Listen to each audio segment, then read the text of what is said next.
Welcome, those of you here, and those of you in Zoom land, traditional greeting. My name is Charles Manson, as you can see on the screen. I work as a librarian part-time at the Bodleian Libraries in Oxford and at the British Library in London, looking after the Tibetan collections, more so in the Bodleian. I more do cataloguing in the British Library. So what I'd like to talk about is the figure Karma Pakshi. We've had some mention of the Tibetan Empire and then the Chidar, the rekindling from the ashes, so to speak, where there was a sort of second wave, should we call it, or renaissance even, of Buddhism in Tibet in the late 10th century and then going into the 11th, and then the 12th. And then by the time of the 13th, which is where the figure Karma Pakshi occurs, we've also got in India, where Tibetans largely wish to take their Buddhism from, the incursion of Islamic forces into India in actually around about 1204. So there's a certain amount of, not complete cut-off, but a certain amount of cut-off there. And so in a way, you could think of Tibetan Buddhism really becoming Tibetan Buddhism from that point. That it's almost like the translation, although there were the, as George mentioned, the later sutras translated in the 14th century. The most of the material of direct Buddhism, should we say, was created then, and then it becomes more of a Tibetan subject. And also, what's Karma Pakshi is very influential with is the institution, or the tradition, shall we say, of reincarnate lamas. So he's often credited with being the first, which isn't quite, you know how these things develop, and then you have to sort of focus on a figure. Well, you don't have to, but people do. But he was certainly one of the most influential. And of course, it's the Karmapa lineage, which continues into the 21st century. Even in the 20th century, recognized by a communist government. So he's quite an important figure. There was no Karmapa before him. Well, let's say the title Karmapa was not used before him. It was with him that the title began to be used. And the reincarnation that he was said to be of became the first Karmapa, Dusum Khenpa, and then we have this, he then becomes the second Karmapa. So I'm going to talk a little bit about his memoirs, which are slightly, well, we'll see a little bit about them. Just to say that they're slightly, it's memoirs rather than autobiography. I've chosen to use that term because they're somewhat scattered. They're not in a timeline, and in fact, there's not an awful lot of what I might call history in it. There's also some of his own opinions and teaching, I suppose, in there. So it is more like memoirs from. Well, we don't have the original, but we have it seems to be a pretty good source of his memoirs. So this is the area of his operation, so to speak. He was started near Dergi, born there, spent the first 40 odd years of his life in that Kham area, and then it was only in middle age, really, that he went to central Tibet and revived the monastery of Tsopu, which his predecessor, Losar Khenpa, had started. And then he received an invitation from the great Kublai Khan, which most of us know of, if not only from Coleridge's poem. But Kublai Khan was not emperor yet of China. He was a Mongolian prince, and he was engaging, hopefully, is this showing the pointer on there as well? It's not showing there, oh dear. Well, he was engaging on the west side of China, where it turns to brown, really, sort of going down that military engagement, down that route. And in the process of doing this, he probably heard about Karma Pakshi. Karma Pakshi was now in central Tibet, and he sent an invitation. And after some doubt, Karma Pakshi then went across and met him more up in the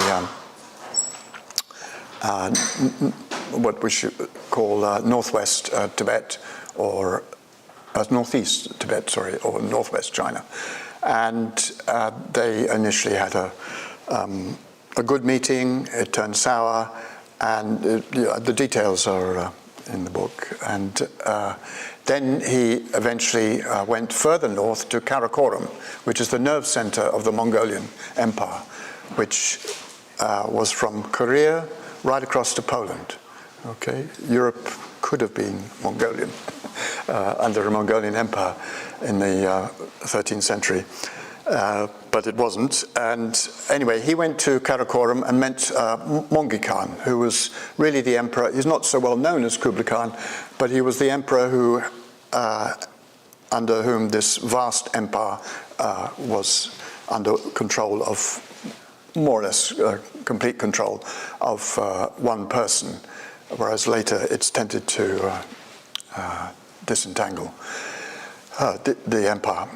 And then he went across to Almalik to meet the Chagatai branch of the Mongolian Empire, down through Kucha on the west side here, all the way back down into China, and the circumstances that by this time Mongi Khan dies, and there's a bit of a civil war of succession. And Karma Pakshi gets captured by Kublai Khan, and there's a certain amount of bad blood there, and he gets put into exile over towards Xanadu, Shangdu, over in northeast China. And then eventually there's a reconciliation.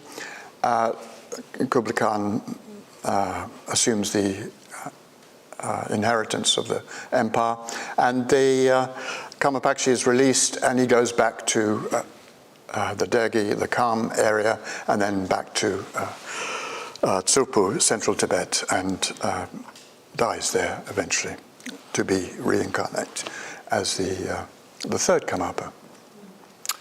So this is the area that he first operated in, where he was born, just slightly northwest of Derge, which, of course, Namkhai Norbu, this area, knew very well.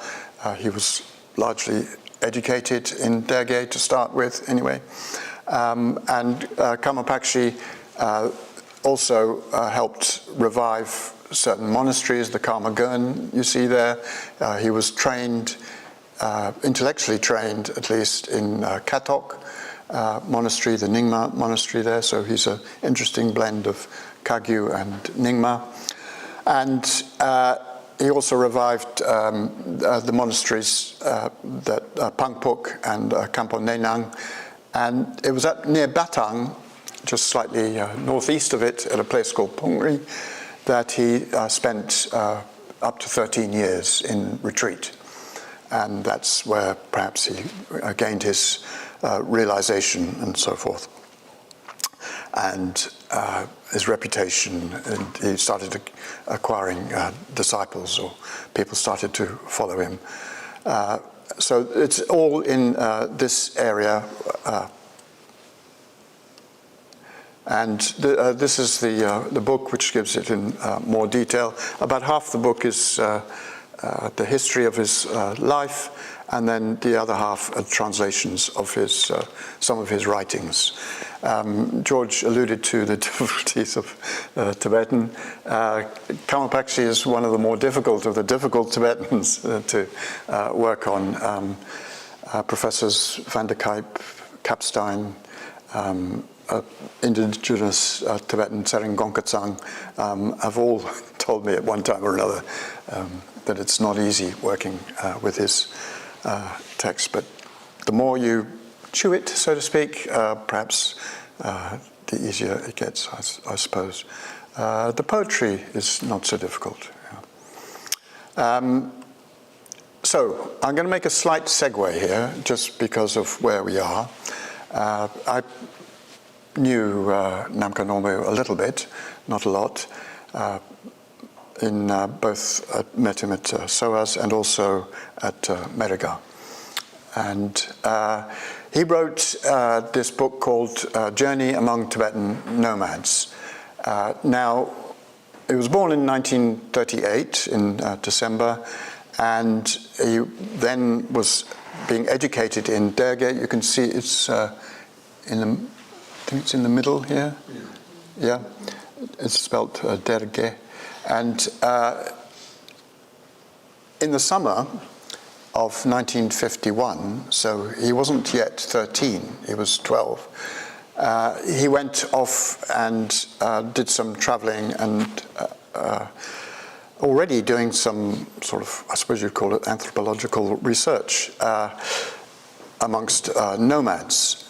And he made these notes, and scholar, and Richardson encouraged him to publish these notebooks, these observations he made, recordings, manual recordings, notebook recordings, and into English. Now, what has this got to do with Karma Pakshi? Well, if you look on the website of Namkhai Norbu's timeline, so to speak, it mentions this, what I've just spoken about, that he made this trip in 1951. And in 1951, he recorded the nomads singing a song all about Karma Pakshi, Karma Pakshi's life. So he just transcribed this at this very young age, although it didn't see the light of day for quite a few number of years later, 30 years later. And it's also, I've translated part of it. It starts off with his childhood, and some of it, because, reasons of space and so forth, is to do with his childhood in Karma Pakshi's childhood in Tibet. And then it segues into this time when he was tortured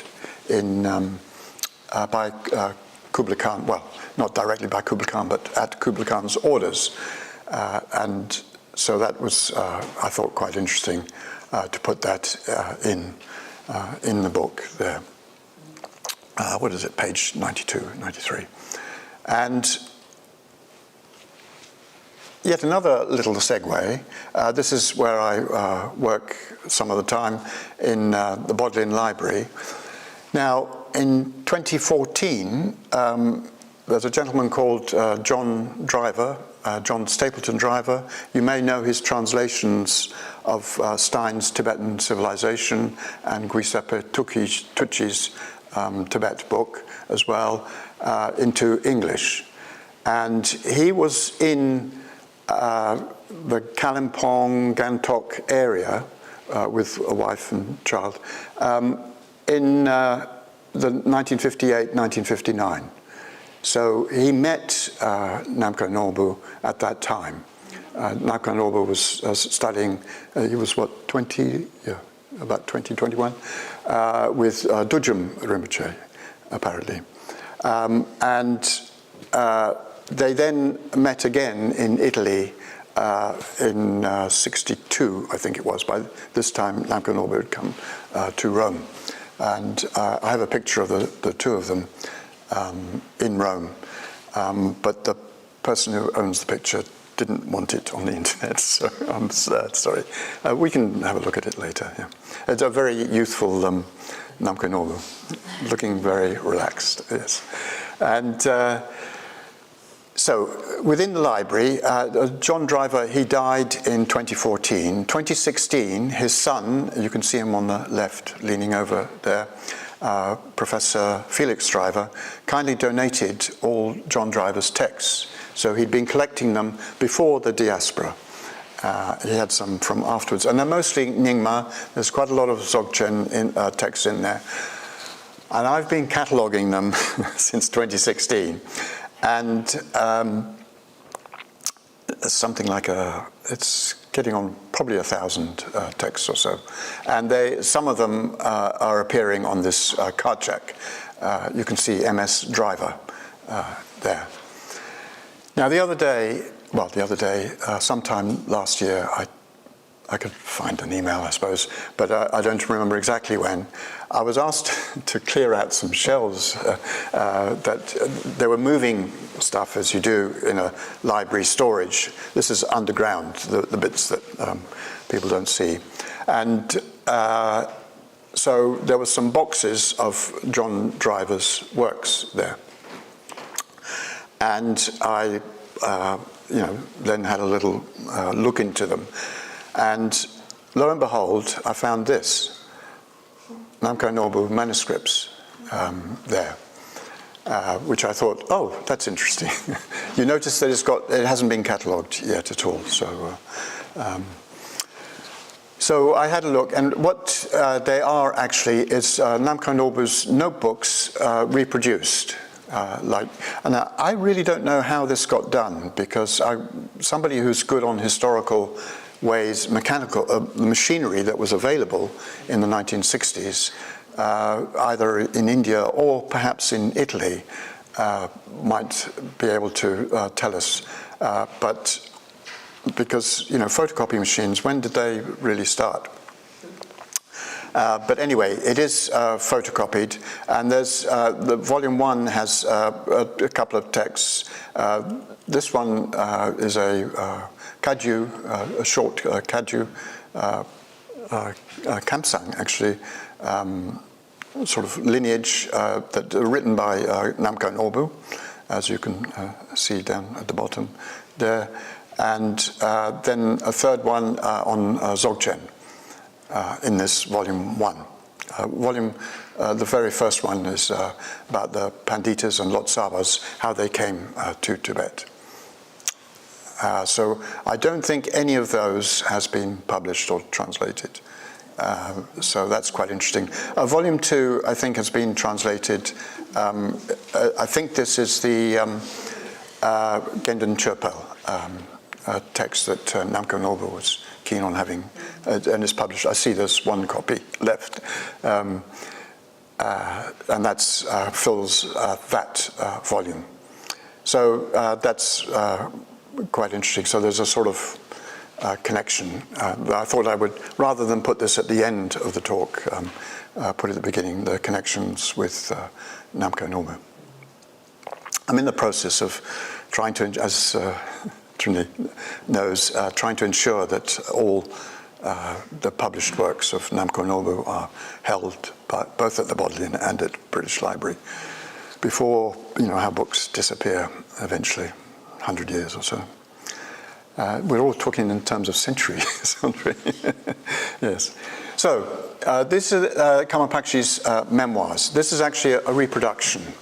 The original, there's a slight mystery about where it is. I've suggested that it might well be in Rumtek Monastery in the upper rooms, which have been kept locked because of the Karmapa dispute. And I did try to get in, but there was a policeman there. It wasn't possible. But I'm not entirely sure, because if you look, let's go back, we'll get to the introduction written by Gene Smith in a minute. So this was reproduced in 1978. And I asked Punlap Rinpoche, who was very young at the time, being trained at Rumtek, and he does remember the text. And you see the black and the white there. He said that the white is actually silver, so it's silver ink on black.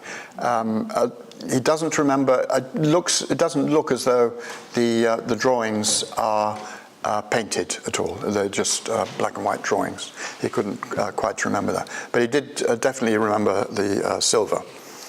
So there's 80 folios, and fundamentally 3 texts. There's sort of subdivisions a little bit in them, and there's 6 illustrations, 2 for each. And you'll notice that it's in the Ume script, which can be a little tricky to read. It's not as difficult as what when you have students learning Tibetan, they say, "Oh, that looks really impossible," but after a little while, suddenly they all get it, and there's a breakthrough. Usually, I find anyway. So there's that element. First, I had to transcribe it with the help of a Kempo. But not only that, but there are what I'd called short forms, is that they compress terms sometimes. So and sometimes it can be whole phrases that get used quite a lot. The scribe has done this rather than, it's not in his handwriting or anything. It's probably 14th century. Judging by the drawings, but I may be wrong there. And these short forms, you have to be sure. Sometimes you can misread it as a word in itself, but actually it's, if you're not careful, it's actually an extension of, I seem to remember, Yunten, the word for qualities, gets compressed, and that can be easily misread, and Trinli as well, the word for Buddha activity, when it's compressed, can get misread as well. So you just have to be careful. I counted it up. There's over 300 different types of short form in these 80 folios. So that's a little bit of a difficulty there. And sometimes there's verse, usually in 7-beat verse, but it's not put in the European way. We would suddenly, if we get I've translated a number of poems and so forth, we indent, don't we, for poetry? Usually they don't do that. It's just usually I would presume to save on paper. Paper is a valuable resource. And so there's probably where it is. It might possibly be in the Densapa collection in Sikkim. I approached the elder Densapa. He's now deceased some time ago, but he wasn't willing to allow me to look through his collection, I'm afraid. But when it was reproduced in 1978, there was this great, as you may know, Gene Smith, who was a Tibetanist and also worked for the Library of Congress, based in India. So he was on the spot, so to speak, when the Tibetans started bringing out texts, and he managed to tie it up with at the time, India, of course, was extremely poor. They were leaning towards Russian help a lot, but the Americans were providing a lot of food, rice, because the Americans have a lot of rice. And the Indians could not, the Indian government could not pay for this so well. So they said, okay, why don't you give us books instead? And this became what is known as the PL 480 scheme, whereas Indian books were transported to something like 1822 American universities, and in lieu of the food. So this was done under the auspices of the embassy in Delhi.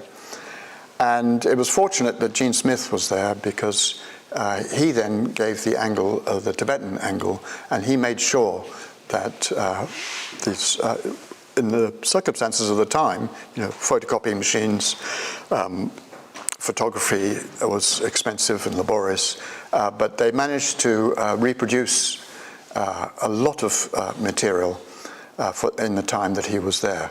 And his whole collection has now been donated back to China, and it's in Chengdu, and there's a whole floor of his museum in Chengdu University. Yes, Chengdu University. And interesting, you see in this introduction by Gene Smith told me, well, emailed me before he died, that he'd written this. And he's got one of the dates slightly wrong, but he does mention Dzongsa Chensi there, ubiquitous at the moment. And he was born in 1961, so he would have been about 16 or 17 then. And it seems that the 16th Karmapa was keen that he looked at this, and so he had borrowed it from what we can understand here. The Karmapa had borrowed it and lent it to Dzongsa Chensi, and then it went across to Delhi. Now, what we don't know is whether it came back from Delhi. Quite a lot of texts didn't come back, or whether it got back to Rumtek and then didn't move from there, or whether it got back to whoever the 16th Karmapa borrowed it from. And it's only my surmise that if that was the latter was the case, then it might well have been the Densapa collection. But it would be nice to find it one day, the original. So there's the three texts, and this gives you an idea of what you have to work with. I've got the illustrations enlarged in the next slide. And yeah, some of it is, you could call it even meditational, really. He does talk quite a bit about consecration, actually. He says that he gives quite a, well, not lengthy, but quite a passage on the values of consecration. Because Karma Pakshi actually, after his travels, he came back to central Tibet. He built this huge statue. It was 60 feet high. What's that? That's 5 or 6 stories high. Can you imagine doing that in central Tibet with the resources they had then? You have to find the copper, make the metal, and then it has to be created from there. It was destroyed in the Cultural Revolution. They've since built another one, but it's considerably shorter. I think somebody estimated, because they didn't get a ruler on it, but estimated it as 40 feet now, the one that's currently there. But you have a building as well, a building to house it too. So technically, this is quite an achievement. So he highly values consecration, because he consecrated this statue. It took some years they had a lot of trouble with the workers, and then the trouble spread from the workers to the kitchens as well. You can imagine, probably not a union, but people getting upset about things. But eventually it was built, and with the consecration, he would claim that then that helps generate peace and plenty, good crops and good health for people in the area. So it ties in a little bit with this idea of worshipping shrines. The importance of meditation and breath.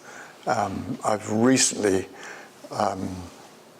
just towards the end of last year, started doing some, should we say, meditation sessions using the instructions of, not from this text, from elsewhere, that Karma Pakshi was very keen on, and people did it quite hesitantly. I'm not a meditation teacher, but they do seem to find it quite helpful, so much so that I've done it a few times with these groups, various groups. and once in Belgium and in Germany too. Okay, so these are the figures there. In text A, the Amitayas, excuse me, and Mahakaruna. Karma Pakshi had a special identification. His Yidam was Gyawagamso, so he had a connection with Chenrezig, Mahakaruna, and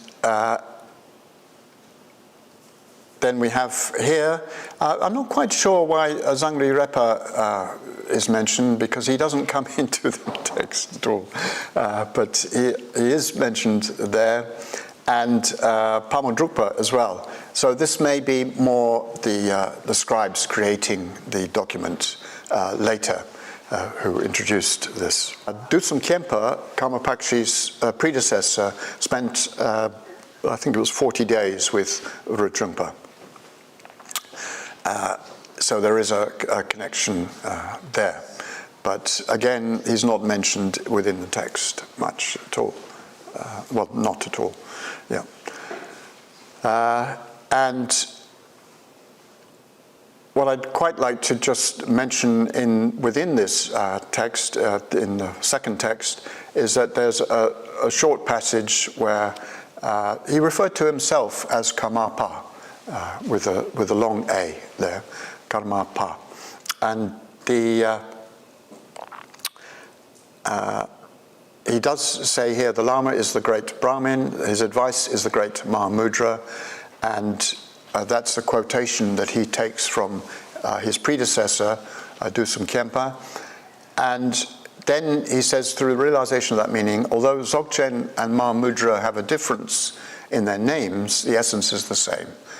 And this became a little bit important later on. It was Chagme Rinpoche in the 17th century identified Karma Pakshi as being one of the earlier people who wrote about the similarities, shall we say, if not identity, between Dzogchen and Mahamudra. And this then also became important in the Rimé movement in the 19th century, the non-sectarian movement, that they, not in a very strong or big way, but identified Karma Pakshi as being something of an originator. Again, perhaps just a significant figure that would be easy to, if you need to have somebody to identify, would be him. So his own lineage was that he, as a young child, 11 years old, you can imagine, Namkhai Norbu traveling in the same area at the age of 12. At the age of 11, he decided to go to central Tibet. And on a hill, he met Pomdrakpa, and eventually, who was the one who indicated to him that he was the reincarnation of Dusum Khenpa, who had died, 20 odd years. This is round about 1215. So he died, 20 odd years beforehand. And he said that he was the reincarnation of Dusum Khenpa. Now, I don't think that Pomdrakpa actually met Dusum Khenpa, but he had several visions from when he was a teenager and through his adult life as well of Dusum Khenpa.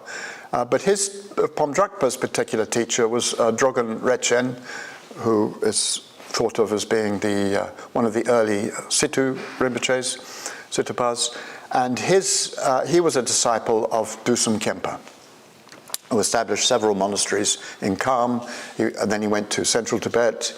He was a direct disciple of Gampopa, who was a disciple of Milarepa and Mapa, and then we go into the Indian lineage after that, prior to that.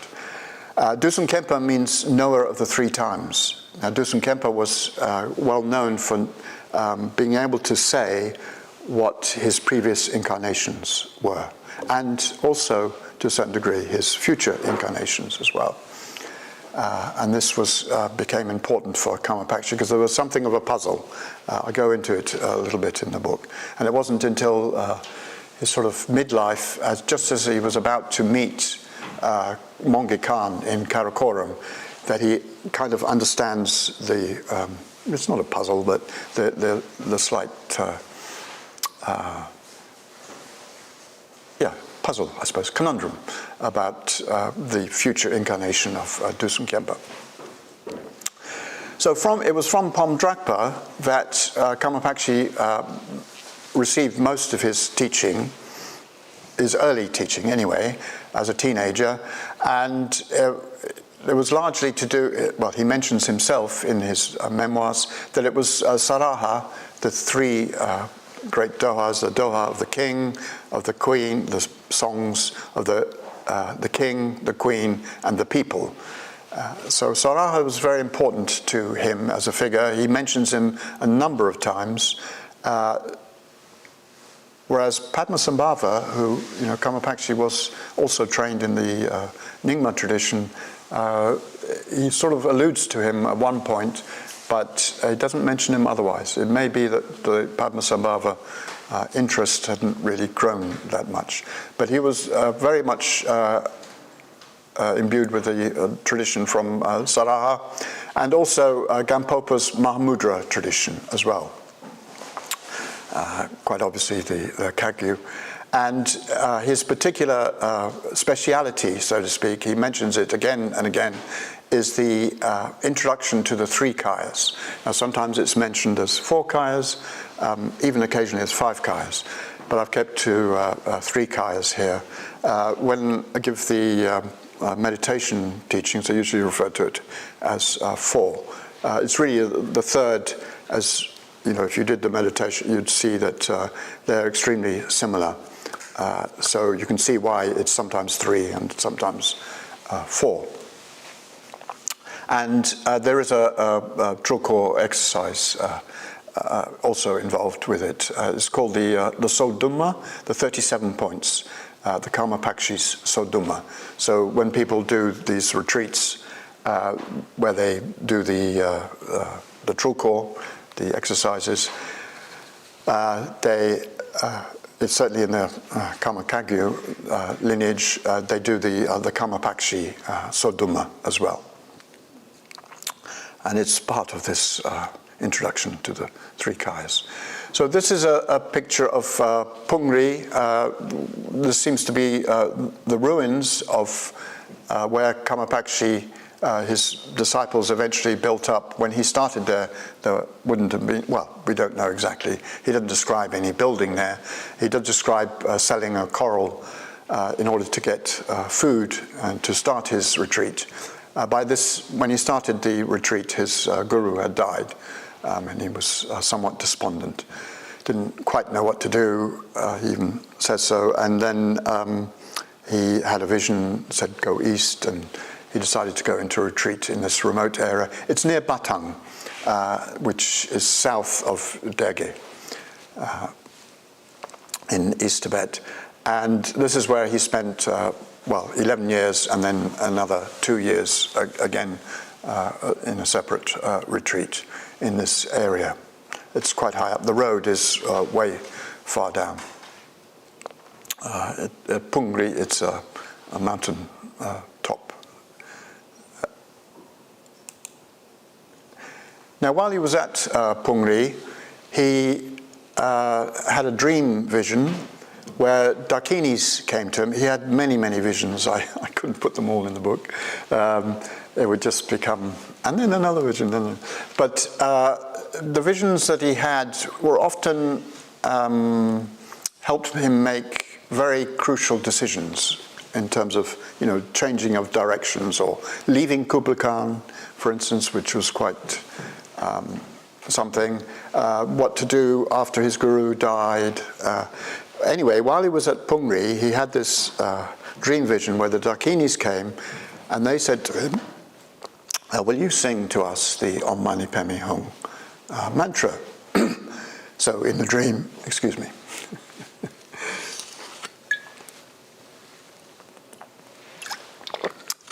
in the dream he sang it, and they said, no, that's not the way. Well, sorry, I'm extrapolating a bit, okay. A little bit of Hollywood imagination. That's not the way to sing it.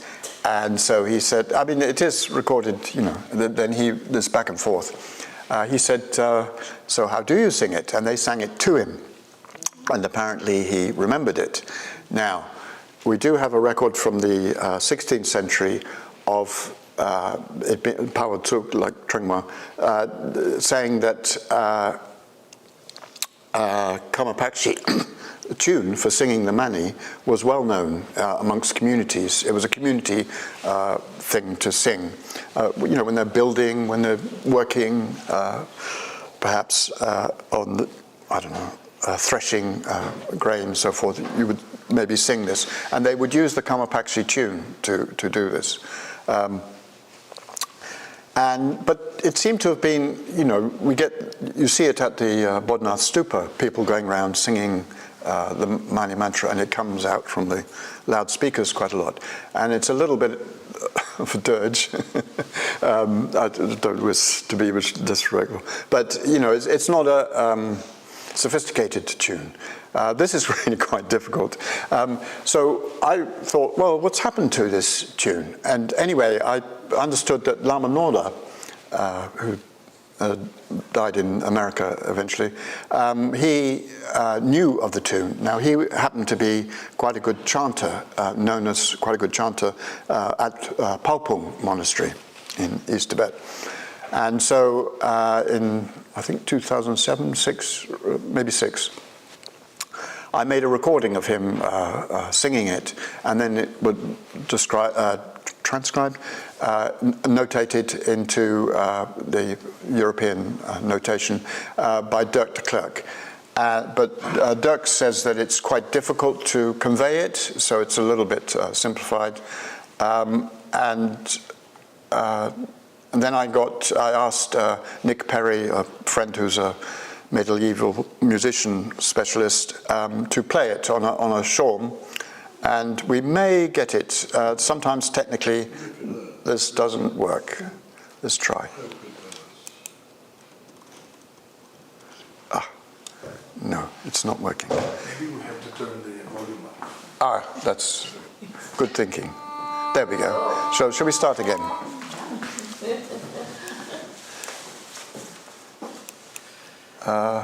Okay.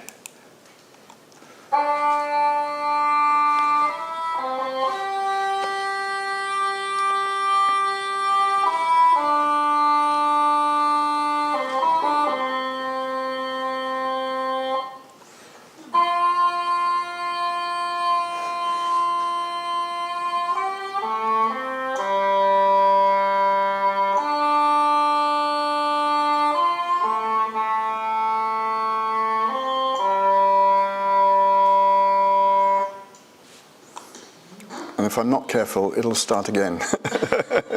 Yes. Thank you. Well done. It's okay. It's to be repeated, is it not? Yes. Constantly. No. I think we've. Are we doing for? Yeah.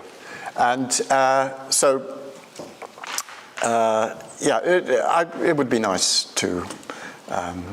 If maybe some choir would work on it and develop it. You can't say, it's the original, but there's some degree of claim that it might well be close to the original, should we say. Okay, so that's the memoirs that form the sort of core of this book, what I've extrapolated. I also used later histories, of course, sometimes with discretion. You get works that are written 50 years after his death, and then 100 years after, and then back into the 18th century with Situ Panchen did a very good biography of Karma Pakshi, the famous scholar at Dergi. But also in 2010, I happened to be in Kham, and well, you can see the title there. There's a text about the pre-incarnations, the co-incarnations. There were 3 others besides Karma Pakshi, that's what the text alleges, and the post-incarnation, the future incarnations of Karma Pakshi. And this was, I found this at Palpung Monastery, and I was doing some research there, and I was housed in the Kempo's kitchen, and there were these texts opposite my bed, and being a librarian, you discreetly look through them, and I found this text, and lo and behold, at what is it, 250, folio 250 or so, there's a text about Karma Pakshi, which purports to be a record, a record of what he told people to, well, Yeshe Gyaltsen was the one who, in the colophon, who's mentioned he was a disciple of the third Karmapa, but he may well have, so it's not quite sure whether it went to the third Karmapa and then to Yeshe Gyaltsen, or Yeshe Gyaltsen knew the second Karmapa as well. But anyway, it does say that it's directly from Karma Pakshi that dealing with his previous lifetimes. And what's quite interesting is that Dusung Khenpa, the knower of the 3 times, his predecessor gave previous lifetimes, Karma Pakshi did, Rangjung Dorji did, and then Karmapas don't do it so much until the 15th and 16th, not in written ways anyway. And not only that, but when you've got, you'd imagine, oh, they're a reincarnation, therefore they should all be the same. None of them are the same. There's only one that's the same. So it's almost like there are branches in a way. Or maybe it's just the memories are different, you see. It couldn't be the time. Sometimes they give the times, you know, there's a certain king in India and so forth, or it's a different world even. But so you just can't pin these things down. Karma Pakshi in his memoirs does give a number of, I think 6 in total, previous incarnations, which then aren't mentioned in, no, actually, no, that's not quite right. Only a couple are mentioned in this text. So he was remembering, and he actually does say, I can remember loads more in the memoirs he writes, but I'm not going to go into it all because people don't really understand, and also it's kind of, what's the use of it really, just going on and on about this.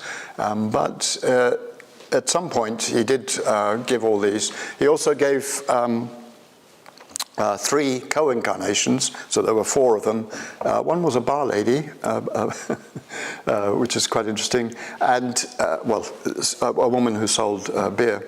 And then, of course, the future incarnations is as a Karmapa, and also a future Buddha. The idea is that the Karmapas eventually become the 6th Buddha after Maitreya. The 5th Buddha for the Eon. So that's quite interesting. It's not that long, 19 folios, 2 illustrations on the front page, the title page, and then there is just the quote from one of the folios that we heard this from the precious Lord Jetsun's mouth. So what exactly does that mean? But it is a direct quote, in other words. And then Yeshe Gyaltsen made this arrangement of this. This is in the colophon, these limitless life stories. So there's 17 right back from the time of Shakyamuni, not Shakyamuni, but from his time up until the 12th century. And I've sort of looked at, you do tables and so forth. They sometimes give the time or the kind of age a little bit, and sometimes the occupation as well.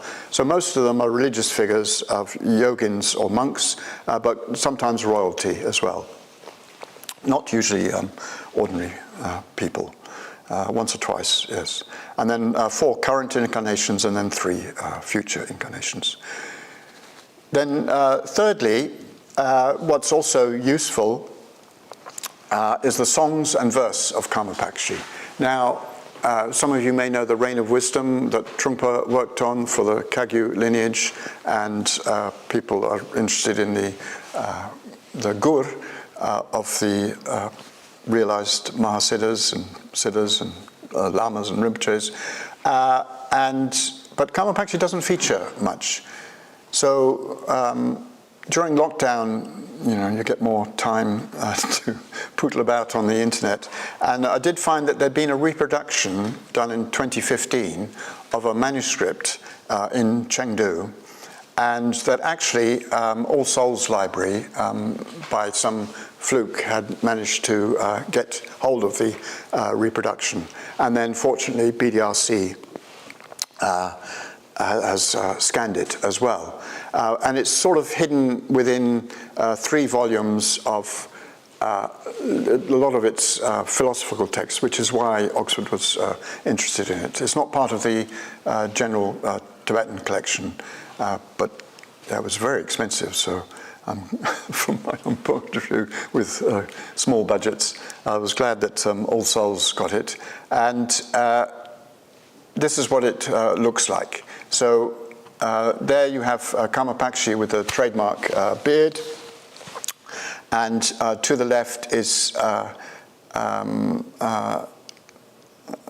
I've forgotten his name now, is his teacher at Katok Monastery, Bumpa. I'd have to enlarge it to read it. I'm sorry, I've just forgotten it. And there's something like 60 songs almost. I've done about a dozen, inserted them into the book in places that I thought they could be said to be relevant. The colophons usually don't specify where they were sung, unfortunately. So it's either by subject, or sometimes some indication of location is given within the song, and so I've used that or the subject matter. And they refer to him as Lama Tsopo. So this may be really quite early, not the manuscript itself, but when it was recorded. So they may not have been changed all that much. And again, several references to Saraha. And then lastly, what's quite unique really, within the memoir, in the later writings of, for instance, Siddhu Panchen and one or two of the other later writers about Karma Pakshi, they mention a Bardoma text. So Bardo, intermediary state, transition from one life to another after death. And this is the transition from Karma Pakshi to Rangjung Dorji. And it was Rangjung Dorji who apparently, the third Karmapa, who apparently remembered this, and eventually he wrote it down. But we couldn't find it anywhere. And then Ruth Gamble, she's done same series, third Karmapa, and she included a translation of it. I can't remember. This is probably the marker. In the early part of the book, and it's quite interesting. Probably, well, maybe not unique, but very rare example of somebody actually writing down a sort of their consciousness of coming from one lifetime to another. So that's also quite interesting. I didn't use it much because, in a sense, my remit was to end with the end of his life. So there's Ruth Gamble. She's based in Australia, occasionally in Europe. But so there's a famous painting of Karma Pakshi. And that's him. You see the smaller figure to the right there with a lady as well. That's the great Emperor Monge Khan, reduced to a smaller figure making offerings. Karma Pakshi had a very good relationship, well, it seems, according to Karma Pakshi anyway, a good relationship with him. He taught him quite a bit. He said that Monge Khan was a good meditator. This is, someone who was, it was over in Ukraine at one time, marauding, and so he gets included in the sort of iconic painting of Karma Pakshi. And then Karma Pakshi's final song, this is not, of course, in his memoirs, because he wouldn't have said it, well, somebody could have recorded it.